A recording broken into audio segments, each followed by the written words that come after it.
ஆன்மீக நண்பர்கள் அனைவருக்கும் வணக்கம். இந்த பதிவில் நாளை வரக்கூடிய மாசி வளர்பிறை சதுர்த்தி தினத்தில் நல்ல வேலை கிடைக்க வேண்டும், பிடித்தமான வேலை அமைய வேண்டும் என்பதற்காக விநாயக பெருமானை எப்படி நாம் வழிபடுவது, அவருக்கு சாற்ற வேண்டிய இந்த பொருளினால் நாம் நினைத்த காரியங்கள் நிறைவேறுமா என்பதை பற்றி இப்பதிவில் நாம் பார்க்க போகின்றோம். பொதுவாகவே விநாயகர் என்றாலே விக்னங்களை தீர்க்கக்கூடியவர். நம்ம வாழ்க்கையில் ஏற்படக்கூடிய எல்லா விதமான இன்னல்களையும் நீக்கி நம்மை நல்ல முறையில் வாழ வைக்கக்கூடிய எளிமையான தெய்வம் என்றாலே அவர் விநாயக பெருமான்.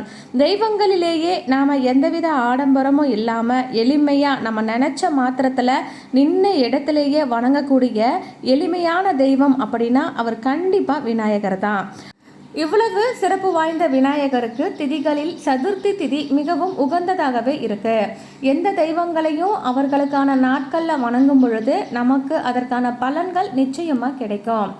அந்த வகையில் நாளை வரக்கூடிய விநாயகருடைய சதுர்த்தி திதி அன்று எப்படி வழிபட்டால் நமக்கு பிடித்தமான வேலை அமையும் என்பதை பற்றி இப்போ நாம் தெரிஞ்சுக்கலாம். நாளை புதன்கிழமை அன்று இந்த சதுர்த்தி திதியானது காலையிலேயே 8:30 மணிக்கு மேலே துவங்குகிறது என்பதனால நாளை முழுவதுமே இந்த வழிபாட்டை நீங்கள் செய்யலாம். ராகு காலம், யமகண்டம் இந்த நேரத்தை பார்த்து அந்த நேரத்தை தவிர்த்து விநாயகருடைய பூஜையை நீங்கள் செய்யலாம். இந்த வழிபாடு செய்வதற்கு உங்கள் வீட்டில் இருக்கக்கூடிய விநாயகருடைய படத்திற்கும் செய்யலாம். அப்படி இல்லை அப்படின்னா உங்கள் வீட்டு பக்கத்தில் இருக்கக்கூடிய விநாயகருடைய ஆலயத்திற்கு சென்றும் நீங்கள் வழிபாடுகளை செய்யலாம். விநாயகருக்கு வீட்டில் இருக்கக்கூடிய புகைப்படத்தில் அருகம்புல் மாலை சூட்டி அழகாக மஞ்சள் குங்குமம் பொட்டெல்லாம் வைத்து அவருக்கு பிடித்தமான மலர்களை வைத்து நீங்கள் ஒரு நெய்வேத்தியம் வைத்து வழிபட்டாலே போதும். உங்கள் வீட்டு பக்கத்தில் இருக்கக்கூடிய விநாயகருடைய ஆலயத்திற்கு போங்க. எப்பொழுதுமே விநாயகருக்கு மாலை நேரத்தில் தான் வழிபாடுகளை செய்வாங்க. அபிஷேகத்திற்கு உண்டான பொருட்களை வாங்கி கொடுங்க. உங்களுக்கு என்ன மாதிரியான வேலை வேணும் அப்படிங்கிறத அவர்கிட்ட மனசார சொல்லுங்க. ஏன்னா வேலை அப்படிங்கிறது ஒவ்வொருத்தருக்குமே எளிமையாக கிடைக்கிறது கிடையாது. எல்லாருக்குமே ஆசைப்பட்ட வேலையும் கிடைக்கிறது கிடையாது. அதே சமயம் பார்த்தீங்கன்னா வேலையை தக்க வச்சுக்கணும் அப்படிங்கிறதுக்காக சிலர் எவ்வளவு கஷ்டப்பட்டாலும் போராடிக்கிட்டே இருந்தாலும் அந்த வேலை பிடிக்கலைனாலும் நம்மளுடைய சூழ்நிலையின் காரணமாக அந்த வேலையினுடைய சுமையை கூட தாங்கிக்கிட்டு வேலை செய்வாங்க.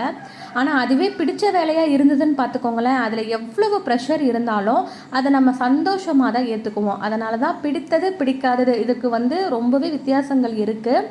அதனால் உங்களுக்கு பிடித்தமான இஷ்டமான வேலை வேணும் அப்படின்னா விநாயகருக்கு கற்பூரவள்ளி இலையின் மேலே ரொம்பவே பிரியம் இருக்கதாக சொல்லப்பட்டிருக்கு. அந்த கற்பூரவள்ளி இலையில் விநாயகருடைய உருவம் இருப்பதாகவும் நம்பப்படுது. 9 கற்பூரவள்ளி இலைகளை மாலையாக தொடுத்து விநாயகருக்கு சாற்றி வாரந்தோறும் புதன்கிழமையில் நீங்கள் வழிபட்டு வந்தீங்கன்னா கண்டிப்பாக வேலை சம்பந்தப்பட்ட உங்களுடைய பிரார்த்தனைகள் நிச்சயமாக நிறைவேறும். அதுவும் புதன்கிழமையில் வழிபடுவது இன்னுமே சிறப்பு. ஏன்னா புதன் கிரகத்துக்கு உரிய தெய்வத்திற்கும் இந்த நாளில் நாம் வழிபாடுகளை செய்யும் பொழுது கண்டிப்பாக அதற்கான பலன்கள் நமக்கு முழுமையாக கிடைக்கும். கற்பூரவள்ளி இலைகளுக்கு பதிலாக செவ்வாழைப்பழங்களையும் நீங்கள் மாலையாக கோர்த்து நீங்கள் வழிபாடுகளை செய்யலாம்.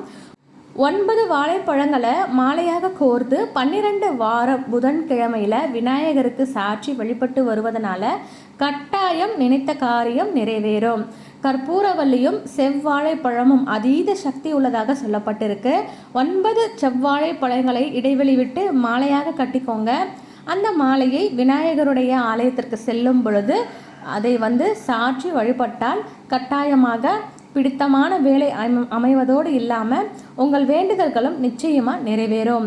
12 வாரங்கள் வழிபாடு செய்துவிட்டு சர்க்கரை பொங்கலை நைவேத்தியமாக படைத்து உங்கள் வழிபாடுகளை நீங்கள் நிறைவு செய்யலாம். தொடர்ந்து 12 வாரங்கள் தவறாமல் வழிபட்டு வந்தால் நினைத்த வேலை நிச்சயமாக கிடைக்கும். வாரந்தோறும் விரதம் இருந்து வழிபாடு செய்கிறவங்க அசைவ உணவுகளை எடுத்துக்கொள்ளாமல் விநாயக பெருமானை முழுமனதாக ஏற்று இந்த பரிகாரத்தை நீங்கள் செய்யணும். செவ்வாழைப்பழம் மாலையாக சாற்றி வழிபாடு செய்யும் பொழுது முழு மனதோடு வேண்டிக்கோங்க. பிரார்த்தனை நிச்சயமாக நிறைவேறும். அப்படி செய்தால் இஷ்டப்பட்ட வேலையும் உங்களுக்கு பரிபூர்ணமாக விநாயக பெருமானுடைய அருளால் கிடைக்கும். இந்த 2 பொருட்களில் உங்களால் எளிமையாக எது செய்ய முடியுமோ அதை மாலையாக கோர்த்து செய்யுங்க. கட்டாயம் உங்களுக்கு பலன் கிடைக்கும். அதனால் ரொம்ப கஷ்டப்பட்டுலாம் நீங்கள் செய்ய வேண்டியது கிடையாது. மனதார வழிபடுங்க, அதுவே போதும். உங்களுக்கு இந்த பதிவு பிடிச்சிருந்தது அப்படின்னா மறக்காமல் நம்ம சேனலை சப்ஸ்கிரைப் பண்ணுங்கள். பக்கத்தில் இருக்கக்கூடிய பெல் பட்டனை கிளிக் பண்ணி வச்சுக்கோங்க. மீண்டும் அடுத்த ஒரு நல்ல பதிவில் சந்திக்கலாம். அது வரைக்கும் நன்றி. வாழ்க வளமுடன்.